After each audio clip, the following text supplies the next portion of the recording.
어쨌거나 지금 문재인 전 대통령을 대북 특사로 파견해야 한다 이런 의견이 또 일각에서는 나오고 있는 것 같아요. 이게 좀 제가 아는 내용하고 좀 다르거든요. 제가 취재한 내용하고는 다른데 제가 알기에는 그럴 계획이 없다라고 들었거든요. 어디서 나온 얘기인가요? 그 대사관에서. 대사관에서. 네, 그래서 네. 그쪽에서는 문재인 대통령을 만난다는 것이 그러니까 지나가는 얘기로 뭐 그럴 수도 있지라고 했는데 그게 한국 언론들에서 다 그걸 기정사실로 써버렸고 그렇다면 상식적으로 볼 때 지금 새로운 대통령을 만나러 왔는데 바로 그만둔 대통령을 왜 만나느냐라는 것이 상식적으로 좀 이상하잖아요. 그러다 보니까 거기에서 무슨 대북 특사론이니 뭐니 하는 것들이 추가로 막 붙어서 나가고 있는 건데 한미 양국이 분단위로 조율한 일정표에는 바이든 대통령과 문재인 전 대통령의 면담 일정은 없었습니다. 백악관이 출입기자단에 배포한 방한 일정에도 없습니다. 면담설이 처음 나온 건 지난달 말 문재인 청와대에서였습니다. 고위 관계자는 한 언론에 바이든 대통령이 방한하면 문 전 대통령을 만날 것이라며 미국 측이 먼저 제안했다고 했습니다. 실체가 없는 두 사람 면담설은 야당 의원이 기정사실로 만들었고 이번에 바이든 문재인 만남은 저는 매우 중요한 일정이라고 봐요.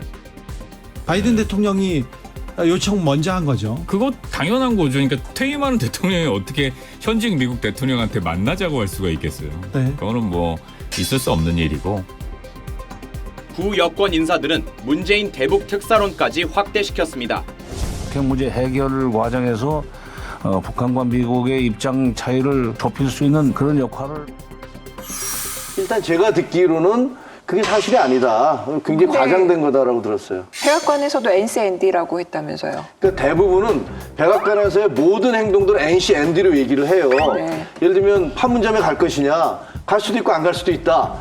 그리고 사실 판문점에 가게 되면은 그 미국의 전략 자산이 다 떠야 된단 말이에요. 뭐 비행기도 떠야 되고 뭐 그 대비해야 되기 때문에 제일 중요한 건 와서 선발대들이 가잖아요. 선발대들이 판문점에도 가고 그다음에 뭐 대학생들을 만난다 그러면 대학교에도 가고 뭐 간단 말이에요. 계속 만나고 문재인 대통령을 만난다면 제가 보기엔 선발대가 문재인 대통령을 만났어야 돼요. 근데 만났다는 얘기를 못 들었고 만난 적이 없다고 들었거든요. 이 측에서 정확하게 답변을 해야 될 것 같은데요. 바이든 대통령이 보자고 한 연락이 온 건 분명한 사실이고요. 그리고 미측 백악관에서 계획이 없다라고 이야기한 것도 사실 같습니다. 분명한 건 문재인 대통령은 가만히 계셨다는 말씀이죠. 정확하게는 바이든 대통령이 문재인 대통령과의 관계 그리고 한미동맹의 그런 상황들을 고려해서 뵙자고 했다가 무슨 상황인지는 모르겠습니다만 보도에 의하면 백악관에서 그걸 또 그럴 계획이 없다라고 발표를 했는데 좀 더 확인해 봐야 될 것 같습니다.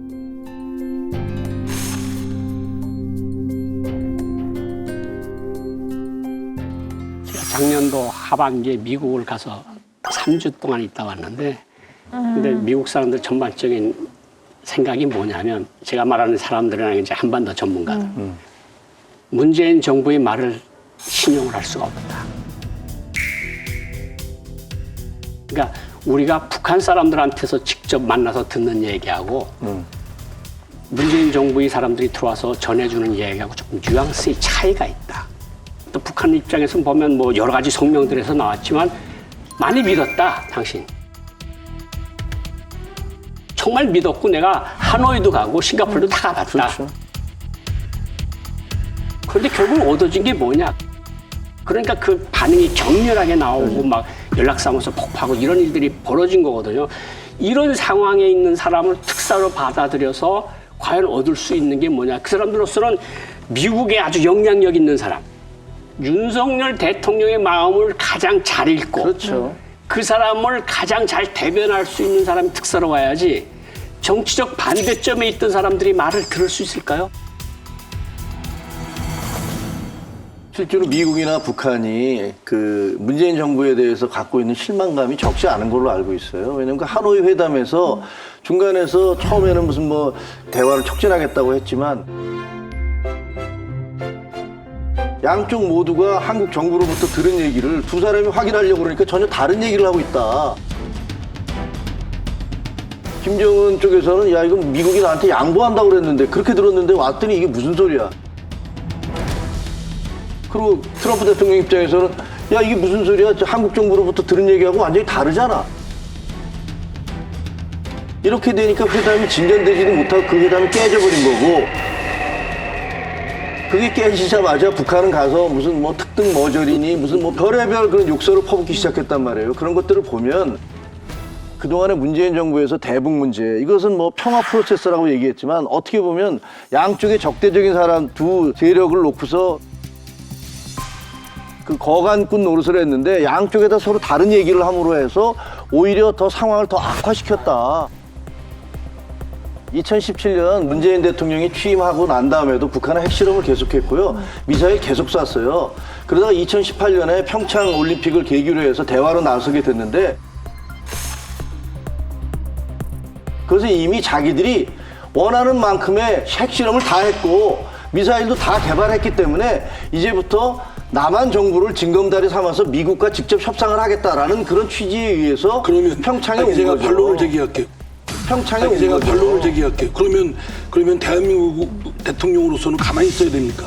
그건 아니죠. 아니잖아요. 아니죠. 어떻게든 이쪽 저쪽이든 사방팔방 노력해야 되지 않습니까? 그렇죠. 그렇죠. 그런데 그거를 왜 했느냐라고 아니요, 그게 하면 아니고 되겠습니까?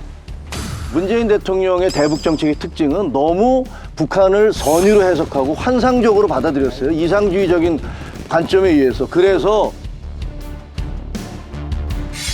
아니, 그러니까 제가 말씀드릴게요. 북한이라는 거는 이중적이죠. 그죠? 생존의 위협도 줄 수 있는 집단이고, 맞습니다. 또 한편 한반도를 잘 같이 공동 번영해서 살아가야 될 한 민족이기도 하고, 그 사람을 선의로만 바라볼 수 있습니까? 아니, 제가 아무리 김 국장님을 좋게 생각해도 김 국장님도 또 어떤 부분은 또 사악한 욕망이 있을 수 있고. 없어요. 사악한 욕망이 있을 수 있고. 없어요. 저도 마찬가지죠. 저도 일정 부분에 어떤 부분이 있을 수 있고, 사람은 언제돼 있는 거지. 그거를 뭐 단정해서 선의로 해석했다, 선의로 보고 있다, 이렇게 규정을 하는 건 현실 정치에서 너무 단순한 거다 생각이다. 그러니까 저는 문재인 정부의 한반도 평화 프로세스가 한 가지 기여한 거로 있다고 봐요. 북한에 어느 정도까지 선의로 대할 수 있는 그 끝점을 보여준 거라고 봐요. 그 끝점을 보여준 거라고 봐요. 그러니까 좋아, 무슨 소리를 해도 멍텅구리라 그러고 무슨 뭐 앙천대소라 그러건 그냥 좋아, 그냥 당신네 그냥 우리 선의를 받아줄게. 그렇지만 우리하고 대화 좀 하고 그래.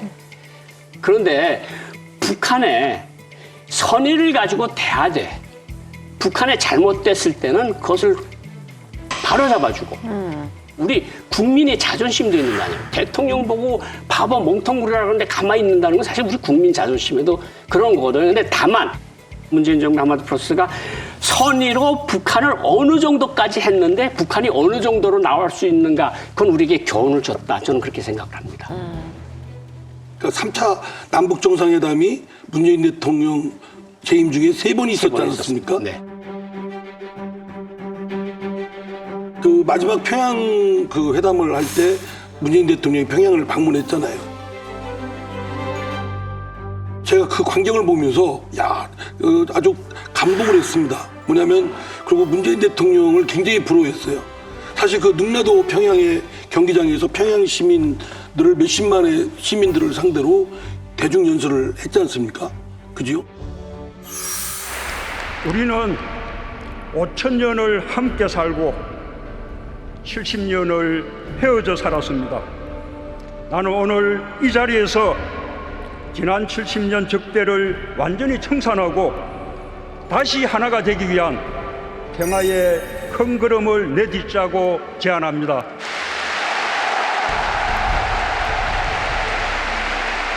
그 연설이 감동적인 건 물론이고 평양 시민들이 호응하는 것도 너무나 벅찼었어요. 그리고 이제 남북 정상이 백두산도 같이 방문하고, 그래서 저는 그런 것이 너무 지나친 환상을 불러놓는 점이 있다고 생각됩니다. 그렇게 그것 때문에 금방 남북 간에 뭐 위협적인 건 없어지고 다 막 좋아질 것이다 라는 지나친 낙관을 불러준 부분은 있는데, 문재인 대통령이 3차례 그 정상회담을 하면서 그 평양의 능라도 경기장에서 평양 시민 상대로 한 그 그 예는 대한민국 정치사에 최초로 있었던 일 아니겠습니까?